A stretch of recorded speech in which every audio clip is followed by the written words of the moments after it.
Right. அடுத்தது இந்த சதவீதத்துல வருமான வரி எப்படி காண்றது இல்லையா? உங்களுக்கு தெரியும் எல்லாருமே வருமானம் உழைப்பாங்க. அதுல இந்த மத்திய வங்கி ஆண்டறிக்கையின் படி ஒரு ஷெட்யூல் ஒன்று இருக்கு இல்லையா? இல்லாட்டி ஒரு பேப்பர்ல அவங்க தருவாங்க.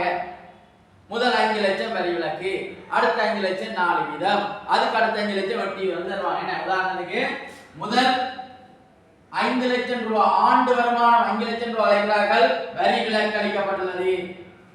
அடுத்த 5 லட்சம் 4%, அதுக்கு அடுத்த 5 லட்சம் 8%, இப்படியே போகும் இல்லையா? இப்படி ஒரு ஷெட்யூல் தருவாங்க. தந்துபடி கேள்வி கேட்பாங்க, ஒரு குறித்த வியாபாரி ஆண்டு வருமானமாக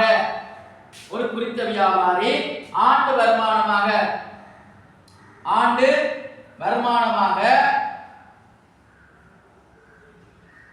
வருமானம் ரூபாய் 19,20,000 உழைப்பாராயின் வருஷத்துக்கு 19,20,000 உழைப்பாராயின் இவ்வியாபாரி செலுத்த வேண்டிய வருமான வரியை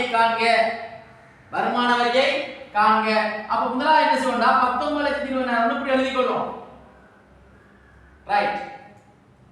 அப்ப அடுத்த 5 லட்சம் 12%, அதுக்கு அடுத்த 5 லட்சம் 16% இப்படி தருவாங்க.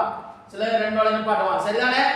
இப்ப வர இப்படி போட்டுட்டு 5 தான போகுது, பிரிப்போம். 5 லட்சம் பிளஸ் 5 லட்சம், அப்ப எவ்வளவு போயிட்டு 10 லட்சம் போயிட்டேனே. திருப்பி 5 லட்சம் எவ்வளவு போயிட்டு 15 லட்சம் போயிடுச்சு.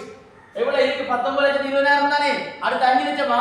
இல்ல, 4,20,000. என்ன பேலன்ஸ்? 4,20,000 தானே. ஓகே, இத கூட்டி பாருங்க. 5 10 15 19,20,000. ஓகேயா? முதலாவது என்ன சொல்றாங்க? முதல் 5 லட்சத்துக்கு வரி விலக்கு, அப்ப வாடா வீணா. அடுத்த 5 லட்சத்துக்கு 4%, அதுக்கு அடுத்த 5 லட்சம் 8%, அதுக்கு அப்புறம் எத்தனை வீதம்? 12%. அப்படி பிரிச்சு போட்டு தனித்தனியே காணுங்க. 5 லட்சத்துக்கு 4%, அப்ப 5 லட்சம் தர 100க்கு 4 எவ்வளவு வரும்? 7777 ரூபாய் 20,000. என்ன? அதுக்கு அடுத்த 5 லட்சத்துக்கு 8%, 100க்கு 8. பாருங்க 7777 ஐகட்ட எவ்வளவு? 40,000. அடுத்த 5 லட்சமா? இல்ல, எவ்வளவு? 4,20,000. அப்ப 4,20,000க்கு எத்தனை வீதம்? 100க்கு 12%. பாத்தீங்கன்னா 7777 ரூபாய் 12,770 12 24 2 மிச்சம் 12 48 2 எவ்வளவு? 50. பாத்தீங்கன்னா 4,20,000 எவ்வளவு? 50,400 ரூபாய்.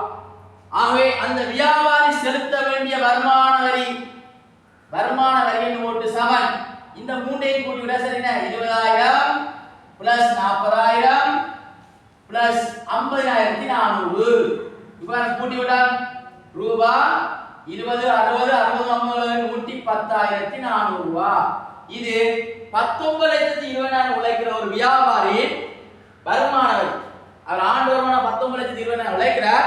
அவர் வருமான வரி எவ்வளவு செலுத்துறார்? ஆண்டுக்கு 1,10,400 ரூபாய். ஓகேயா? ரைட். விளங்கி இருக்குன்னு நினைக்கிறேன். அடுத்தது வருமான வரி வீதம் எப்படி காண்றது என்பது அடுத்த வீடியோல வருமா? Okay, thank you.